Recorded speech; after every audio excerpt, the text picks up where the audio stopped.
Hello guys, you are all welcome in your channel Beyond Imagination. So today I am going to start a new topic. Actually आज हम लोग इस topic में बात करने वाले हैं कि जो यूपीएससी जो सर्विसेज देती है उसने एक नया नोटिफिकेशन रिलीज कर दिया है। अब वो भी एनडीए के रिगार्डिंग एनडीए की नई वैकेंसी आ गई है।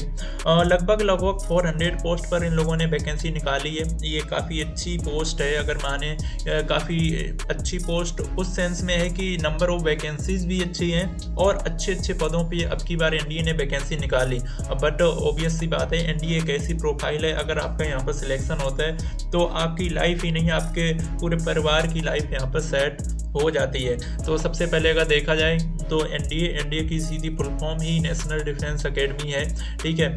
तो भाई ये एक ऐसा एग्ज़ाम है ना, अगर आज तुमने इस एग्ज़ाम में क्रैक कर लिया, इस एग्ज़ाम को क्रैक कर लिया और तुमने कहीं पर भी कहीं किसी को बताया अपने रिश्तेदारी में या किसी भी पर्सन फ्रेंड को, तो वो उसे प्राउड फील होता है कि यार हाँ बंदे ने एनडीए एग्ज़ाम को क्रैक किया, क्योंकि एक टफेस्ट एग्ज़ाम है और इसको क्रैक करना इतना ईजी होता नहीं है, बट इतना टफ भी नहीं है। अगर आप कोशिश करेंगे तो बिल्कुल इस एग्ज़ाम को क्रैक कर सकते हैं। तो इसका जो नोटिफिकेशन है वो 20 दिसंबर, यानी कि इसका नोटिफिकेशन कल ही इसका रिलीज हुआ है 20 दिसंबर को, लगभग 12/8 यानी कि रात में इसका नोटिफिकेशन आया था। हम लोग देख लेते हैं, इसमें सारी चीज़ें हम लोग कवर अप करने वाले हैं। इसका सिलेबस क्या है, इसमें कौन कौन सी चीज़ें हैं, किस पे कितनी वैकेंसी, कब तक फॉर्म भर सकते हैं, क्या सैलरी पैकेज है, कौन कौन सी पोस्ट से तुम्हारा प्रमोशन हो सकता है, सारी चीज़ें वन बाई वन करके कवर अप करने वाले हैं। उससे पहले हम लोग ये बात भी करेंगे कि इसमें जाना चाहिए क्यों हम इतना फोर्स कर रहे हैं कि तुम्हें इस पोस्ट के लिए अप्लाई करना चाहिए। नंबर ऑफ वैकेंसीज माना कम है, बट उससे फ़र्क नहीं पड़ता। अगर तुम्हारी तैयारी सही है then you have to go for this job, ठीक है। अगर तुम्हें लगता है कि यार तुम फोड़ सकते हो, तुम निकाल सकते हो, तो तुम्हें इस जॉब के लिए जाना चाहिए, because it will be the bestest of best job for your future, ठीक है। तो मतलब ये सबसे अच्छी जॉब होने वाली है। मूविंग फर्दर अगर हम लोग बात करें तो इनका जो नोटिफिकेशन है वो यानी कि 20 दिसंबर को, जैसा कि मैंने बताया 20 दिसंबर को रिलीज हो गया है और तुम 9 जनवरी तक, यानी कि 9 जनवरी तक तुम इसको अप्लाई कर सकते हो। मैं सजेस्ट नहीं करूंगा कि तुम 9 जनवरी तक बैठे रहो और इंतजार करते रहो कि 9 जनवरी तक हम फॉर्म डाल सकते हैं। आप कोशिश करना 2-3 दिन पहले तक, यानी कि 5 या 6 जनवरी तक तुम पूरा फॉर्म कंप्लीट कर लो, बिकॉज लास्ट में क्या होता है साइट स्लो हो जाती हैं। अधिकतर बच्चे यही करते हैं कि लास्ट में बैठे रहेंगे, लास्ट वाले दिन हम पेमेंट कर देंगे या अपना फॉर्म भर देंगे, तब साइट स्लो हो जाती है, सर्वर पर लोड जाना रहता है। तो वहाँ पर तुम एक अपॉर्चुनिटी मिस कर सकते हो कि यार फॉर्म नहीं भरा, तो फिर तुम्हारे पास रिग्रेट के अलावा कोई दूसरा ऑप्शन रहेगा नहीं। अगर बात करें जनरल ओबीसी की तो उनके लिए 100 रुपीज़ फीस है। SC/ST कैटेगरी के लिए कोई फीस नहीं है, और जितनी भी फीमेल्स जो स्टूडेंट हैं अगर वो फॉर्म अप्लाई करना चाहती हैं तो उनके लिए जो फीस है वो 0 है। केवल general OBC student male candidate के लिए 100 रुपीज़ है, बाकी सभी कास्ट, अदर कास्ट, SC/ST और फीमेल के लिए 0 फीस है। लास्ट डेट मैंने बता दी 9 जनवरी है, 9 जनवरी तक आपको हर हालत में फॉर्म को अप्लाई कर लेना है, ठीक है। और अगर हम लोग बात करें कि अगर आपने फॉर्म भर दिया तो इसकी जो एडिट फॉर्म और करेक्शन की जो डेट होगी वो 10 से 16 जनवरी होगी, यानी कि 4-5 दिन बाद फिर से एक बार इसकी विंडो ओपन होगी, तो वहाँ पर आप करेक्ट कर सकते हैं। जैसे आपका कुछ गलत हो गया, कोई आपने सब्जेक्ट गलत डाल दिए या आपने कहीं पे नेम मिसप्रिंट कर दिया, तो दैट्स वाई वहाँ पर एक बार ये विंडो ओपन होगी, तो वहाँ पर आप वहाँ पे नेम करेक्शन कर सकते हैं। जो एनडीए का पहला एग्जाम होगा वो लगभग 21/4/2024 को होगा, और एडमिट कार्ड है वो लगभग 10 या 1 सप्ताह पहले, 10-15 दिन पहले या 1 सप्ताह पहले आपको मेल कर दिया जाएगा या उसका एक नोटिफिकेशन आ जाएगा, ठीक है। यानी कि जो इसका एग्ज़ाम होने वाला है वो 21 अप्रैल को होने वाला है। तो अच्छा खासा अभी टाइम है, अभी दिसंबर चल रहा है, लगभग दिसंबर ख़त्म होने वाला है, 10 दिन इधर बचे हैं। तो अगर आप तैयारी सही से करोगे तो आपका ऑफकोर्स हो जाएगा, क्योंकि लगभग मोस्टली सिलेबस आपका 12th वाला ही रहता है। और 12th की, क्योंकि इसमें एक चीज़ ये है ना कि इसमें जो एज ज़्यादा जिनकी हो जाती है वो कैंडिडेट इसमें लिए नहीं जाते। तो अगर कंपटीशन होगा भी तो तुम्हारे सेम कैटेगरी वाले स्टूडेंट से होगा।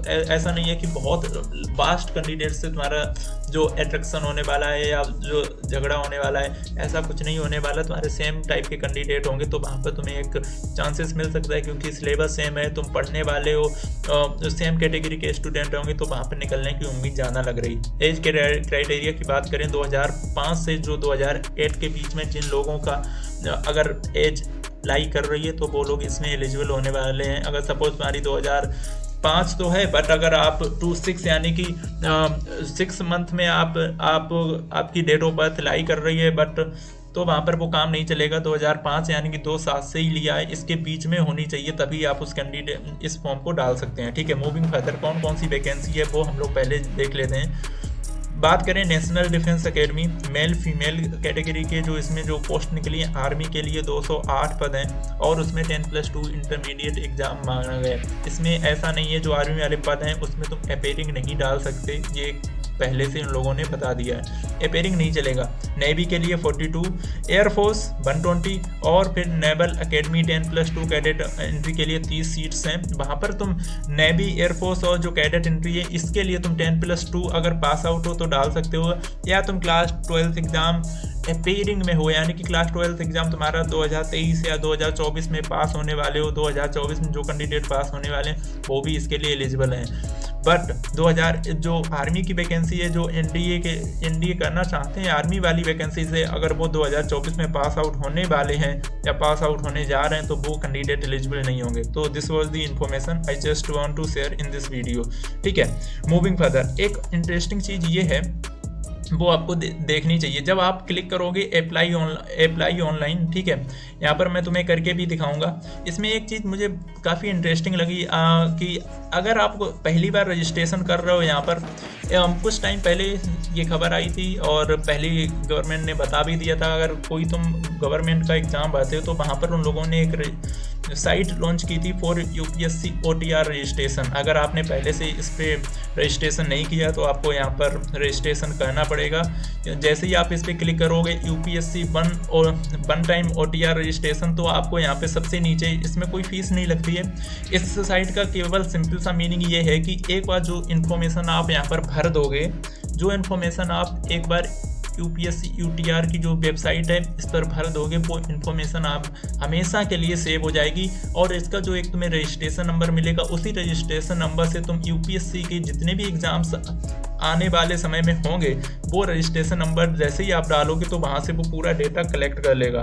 ठीक है, तो ये यूपीएससी OTR का ये सबसे अच्छा पॉइंट लगा कि तुम एक बार पे अपनी सारे डॉक्यूमेंट्स अपलोड कर दो, सारी चीज़ें इन्फॉर्मेशन डाल दो वहाँ पर, तो जब भी यूपीएससी के थ्रू कोई सा भी एग्ज़ाम फ्यूचर में होने वाला होगा, अगर आप अप्लाई करना चाहते हो तो केवल उसका रजिस्ट्रेशन नंबर डाल के तुम वहाँ से पूरा क्या कर सकते हो, वहाँ से वो पूरा डेटा ले लेगा, तो तुम्हें बार बार उस फॉर्म को वो सारी डिटेल्स नहीं देनी पड़ेंगी। ठीक है, सिंपली करना क्या है, अप्लाई ऑनलाइन करना है, क्लिक हियर करने है। जैसे ही तुम क्लिक हियर करोगे तो एक नई विंडो ओपन होगी। और सबसे पहले आपको स्टेप्स में बता देता हूँ, अगर ऑलरेडी रजिस्टर्ड हो तो फिर लॉगिन कर लेना, ईमेल आईडी डाल देना, OTP डाल देना, या मोबाइल नंबर OTP से लॉगिन कर लेना। अगर नहीं हो तो न्यू रजिस्ट्रेशन पे क्लिक करना, फिर वहाँ पर अपना सब कुछ डाल देना, नेम वगैरह जो हमारे क्लास 10th के उस पर है, वेरीफाई करना नेम, ये सारी डिटेल्स भर के फिनिश कर देना। फिर उसके बाद तुम्हारा वेरिफिकेशन होगा, फिर तुम्हारे क्या होंगे उसमें कुछ डॉक्यूमेंट्स भी अपलोड होंगे। ठीक है, तो ये सारी चीज़ें हैं। OTR का एक बहुत सिंपल सा 10 मिनट का पूरा प्रोसेस है, यहाँ से तुम इजीली इसको कर सकते हो। जैसे जब ये तुम्हारा कंप्लीट हो जाए तो उसके बाद तुम फिर से वापस आ सकते हो इस वाली वेबसाइट पे, एनडीए वाली वेबसाइट इनकी, यहाँ पर क्लिक करोगे अप्लाई ऑनलाइन। ठीक है, जैसे ही आप क्लिक करोगे तो सिंपल तुम OTR पहले तुमको ये बेसिकली इन्होंने कर भी दिया है कि सबसे पहले तुम वही कर सकते हो कि पहले यूपीएससी OTR वाला तुम एक बार रजिस्ट्रेशन करोगे, उसके बाद ही उस प्रोसेस को आगे कर सकते हो। ठीक है, मूविंग फर्दर, अब हम लोग बात करते हैं कि जो एनडीए में जो कैंडिडेट जाना चाह रहे हैं, एक्चुअली उसका मेन रीज़न क्या है। हम लोग सारी चीज़ें वो देखते हैं यार वन बाई वन करके।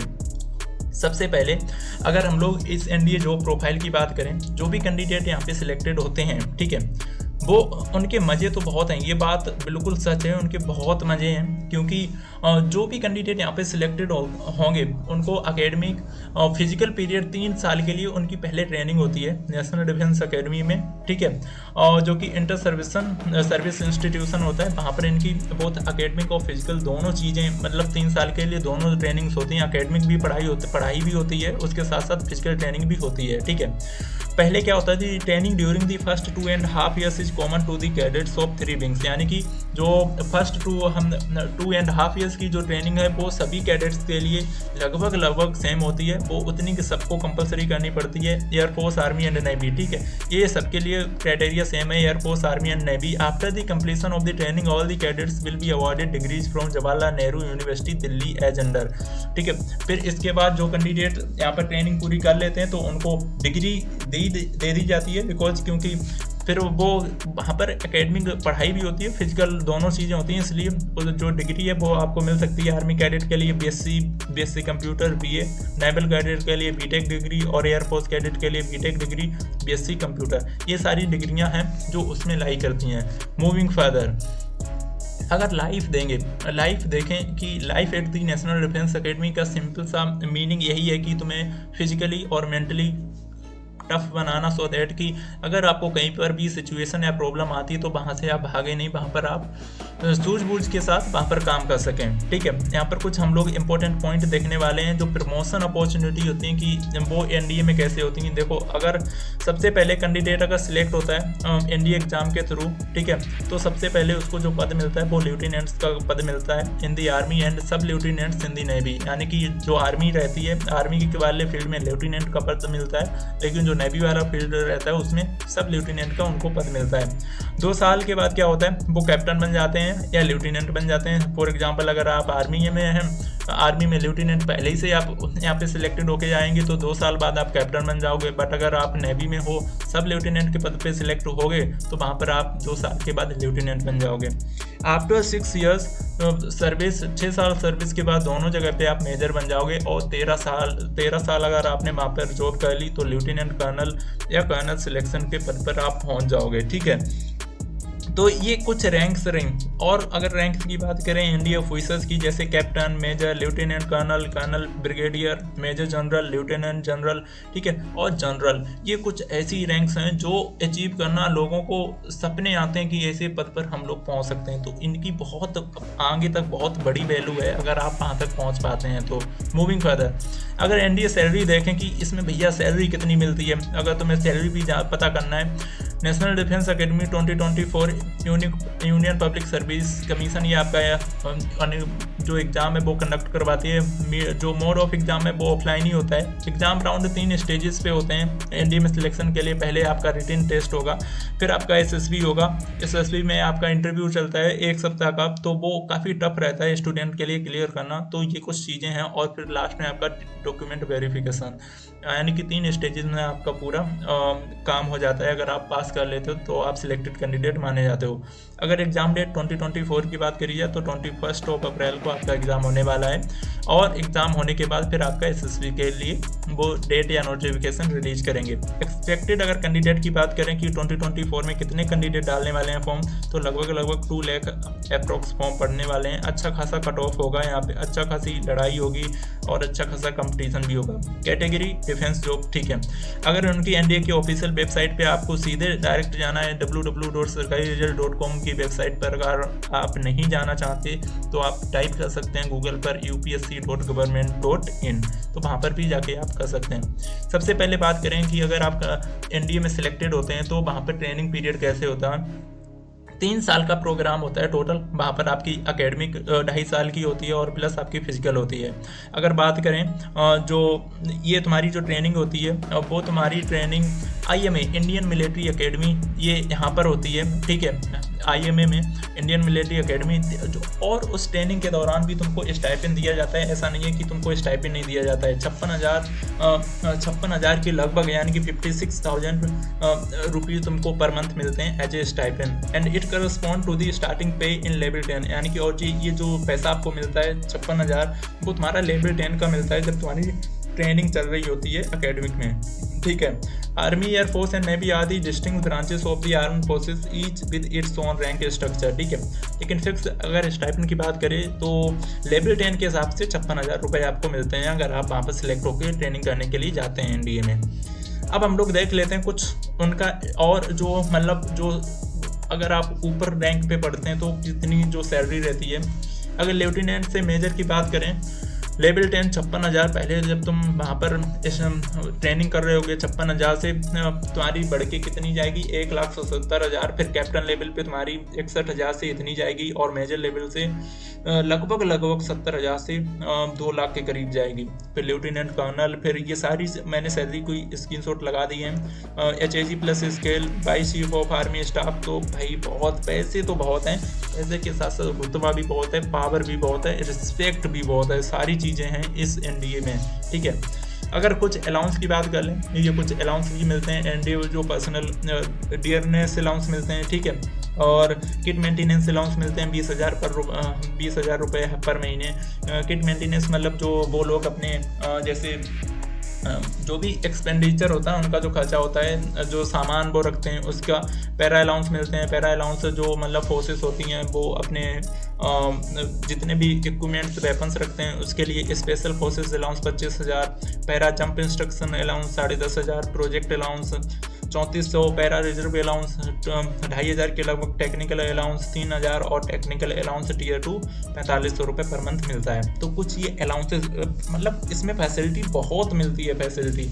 फील्ड एरिया अलाउंस भी मिलते हैं कुछ, जैसे कुछ ऐसे एरिया रहते हैं जो हाई एल्टीट्यूड पे रहते हैं, तो उसमें भी इन लोगों ने सब कैटेगरी बनाई। कैटेगरी 1 में 3400, कैटेगरी 2 में 5300 और कैटेगरी 3 में 25,000 रुपये भी मिलते हैं।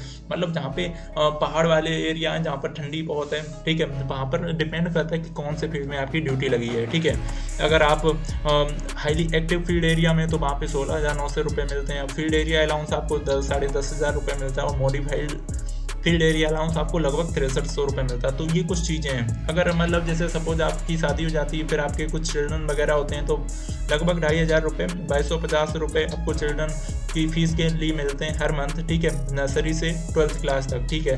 हॉस्टल सब्सिडी मिलती है आपको 6,500 रुपये, ठीक है। और India salary in case of disbursement, अगर मतलब कोई चीज़ हो जाती है जहाँ पर आपको प्रॉब्लम होती है तो वहाँ पर ये 9,000 रुपये पर मंथ मिलते हैं। अगर आपकी कोई रीजन से डेथ हो जाती है तो एक ग्रेडिया अमाउंट लगभग 12.5 लाख का मिलता है, और एक्स ग्रेडिया अमाउंट 9,000 पर मंथ आपको मिलता रहता है। तो ये कुछ इन्फॉर्मेशन थी जो NDA की सर्विस के लिए आपको शायद थोड़ा सा मोटिवेट करें कि तुम्हें क्यों इस NDA में जाना चाहिए, क्यों इसकी तरफ एक स्टेप बढ़ाना चाहिए, क्योंकि आपके पास लगभग 2 या 3 चांसेस रहेंगे। तो आई होप कि अगर आप 12th में हैं या 12th में पास आउट हो चुके हैं तो आपके पास पहले से एक्सपीरियंस होगा, तो एक बार इसमें ट्राई ज़रूर करें। बिकॉज अगर ट्राई नहीं करोगे तो वहाँ पर चांसेस ऑफ सक्सेस वैसे भी लेस हो जाएंगे। तो मुझे लगता है एक बार ट्राई करना चाहिए। अगर वहाँ पर सक्सेस होते हैं, लगभग SSB में ही कैंडिडेट बाहर होते हैं। अगर वहाँ पर आपने सही कर लिया, इंग्लिश आपकी अच्छी है, तो वहाँ पर आप निकल जाएंगे। So this was the information I just want to share in this video. So thank you guys for today and we will see you in another video.